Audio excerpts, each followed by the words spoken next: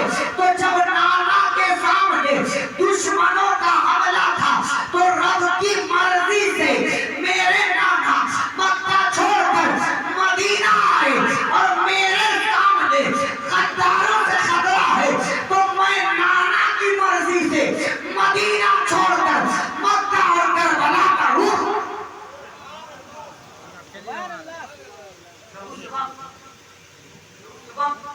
ظلم ہوا تھا تو نانا سنبھالے تھے۔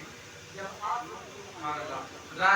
دیکھ رہے ہیں فخر اسلام محمد کو ملت حضرت اللہ صغیر رضا بنارسی صاحب کی تشریف لا رہے ہیں۔ سب لوگ کھڑے ہو جائیں، محمد احسان حضرت کا استقبال کر دیجیے۔ سب لوگ کھڑے ہو جائیں، سب لوگ کھڑے ہو جائیں۔ نعرہ تکبیر، اور بلند آواز سے نعرہ تکبیر، نعرہ رسالت، مسلک اعلیٰ حضرت علماء اہل سنت حضرت صغیر رضا بنارسی صاحب قبلہ، نعرہ تکبیر، نعرہ رسالت۔ چلے آئے سب لوگ آگے آ جائیں، دیکھیں آگے کرسیاں خالی ہیں، آگے آ جاتے تو کافی اچھا ہوتا۔ جو لوگ پیچھے بیٹھے ہیں تو ان لوگوں سے گزارش کر رہا ہوں کہ آپ پیچھے والی کرسیاں چھوڑ کر آگے آ جائیں۔ آ جائیں بھائی، آ جائیں، سبحان اللہ، ماشاءاللہ، تشریف لائیں۔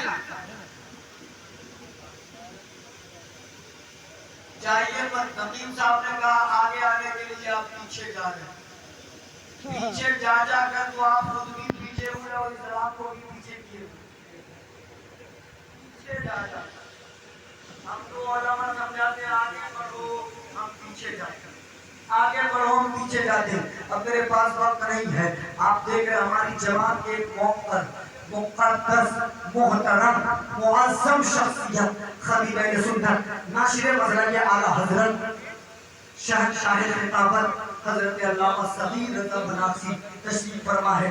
الحمدللہ یہ میرے بعد انشاءاللہ عز و جل شاعری ہوگی، شاعری کے بعد یہ فوراً آئیں گے۔ اب میرے پاس وقت نہیں ہے، جب ایک مقرر کے تقریر کے درمیان کوئی دوسرا خطیب آ جائے تو یہ انڈیکیٹر ہوگا اس خطیب کے لیے کہ آپ کا وقت ہوا چلا ہے۔ اب آپ چھوڑ دیجیے، حضرت محترم حسین پاک کی زندگی کو آپ سمجھیں۔ حسین ایسے ہیں کہ ان کے نانا جو مصطفیٰ تھے وہ ان سے محبت کرتے تھے، نانا کے صحابہ ان سے محبت کرتے تھے، نانا کے خدا اور ہم سب کے خدا یعنی رب ذوالجلال حسین سے محبت کیا کرتا تھا۔ ایک بات بتاتا ہوں، کسی کے گھر میں ایک آلہ ہو تو پورے گھر کا نام چلتا ہے، کسی کے گھر میں دو آلہ ہو تو پورے گھر کا نام چلتا ہے، لیکن حسین پاک کے گھر کو دیکھیے، حسین پاک کے گھر کا مشاہدہ کیجیے، آپ کو پتہ چلے گا حسین پاک جنتی جوانوں کے سردار ہے۔ حسین پاک کے بارے میں حضور نے فرمایا یہ میرے دونوں پھول ہے، حسین پاک کے بارے میں حضور نے فرمایا یہ میرا دل ہے، حسین پاک کے بارے میں حضور نے فرمایا یہ میرے کلیجے کا ٹکڑا ہے، حسین پاک کے بارے میں حضور نے فرمایا یہ میرے آنکھوں کا نور ہے، حسین پاک کے بارے میں حضور نے فرمایا یہ میرے دلوں کا سرور ہے۔ حسین لاجواب ہے، ان کے بھائی حسن لاجواب ہے، حسن مجتبیٰ لاجواب ہے۔ حسین پاک کے بابا جن کو شاہ پردہ شیر یزدہ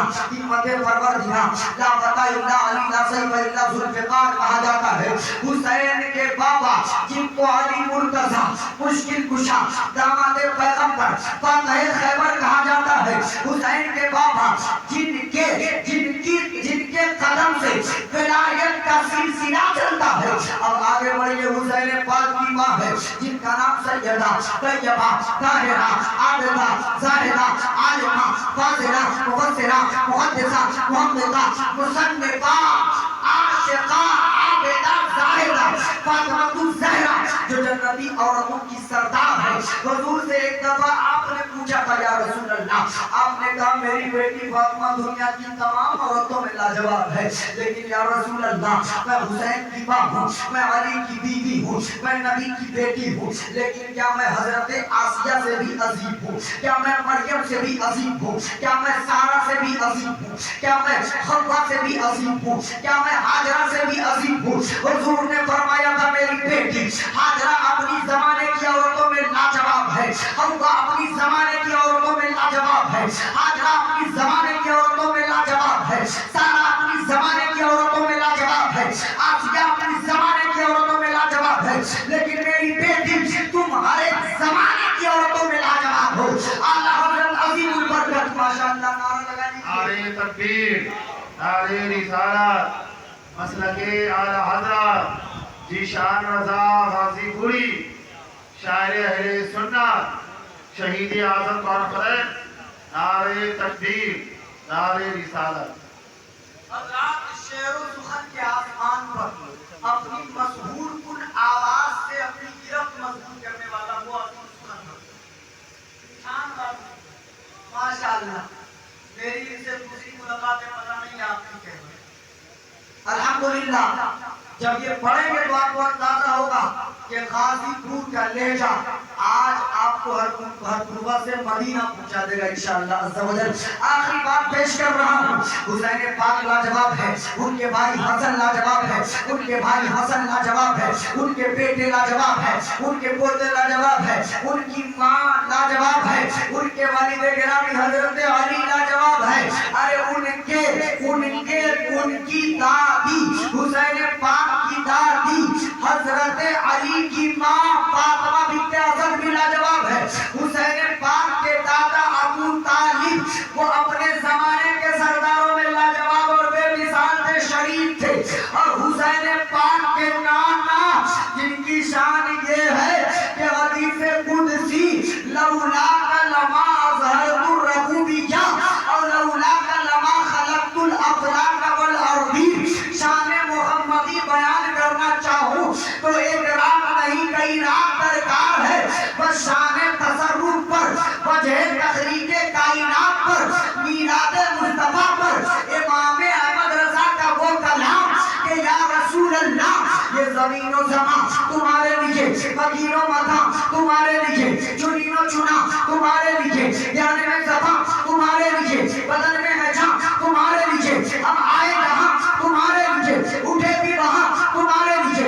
عدالت کل، امامت کل، سیادت کل، امارت کل، حکومت کل، ولایت کل خدا کے یہاں تمہارے لیے. تمہاری چمک، تمہاری دھمک، تمہاری جھلک، تمہاری مہک، زمین و فلک، سماع و سماع میں ذکر میں شان تمہارے لیے. جنہ میں چمن، چمن میں سمن، سمن میں بھون، بھون میں دلہن، فضائے میں حج، پہ ایسے میں نام اتحام نوما تمہارے لیے. صحاب کرم روانہ کیجئے، یہ آمین نعم زمانہ کیجئے، جو رنگ پہ دے ہم وہ چاٹ کیجئے، یہ ذکر بیدان تمہارے لیے. سبا وہ چلے کہ باغ بنے، وہ پھول کھلے کہ دنوں بھلے، دیوار کے تلے سلام کھلے، رضا کی زبان تمہارے لیے. بتانا یہ ہے ہر پوربہ والوں کہ تمہارے گھر میں ایک آدمی اچھا ہو تو پورے خاندان کا نام چلتا ہے، پوری بستی کا نام چلتا ہے. علاقے والے اس کی شہرت و عزت سے فائدہ اٹھاتے ہیں. لیکن حسین پاک کا گھر یہ گھر ہے کہ خود حسین لاجواب، ان کے بھائی لاجواب، ان کے بابا لاجواب، ان کی ماں لاجواب، ان کے نانا لاجواب، ان کے دادا لاجواب، ان کے نواسے اور پوتا لاجواب. بلکہ آپ کو یہ کہنا پڑے گا کہ علی کا گھر بھی کیا گھر ہے کہ اس گھر کا ہر ایک بچہ جسے دیکھو وہی شیر خدا معلوم ہوتا ہے. اور امام احمد رضا کی زبان میں کہ یا رسول اللہ تیری نسل پاک میں ہے بچہ بچہ نور کا، تو ہے عین نور تیرا، سب بھانا نور کا. صبح طیبہ میں ہوئی بچتا ہے بانا نور کا، صدقہ لینے نور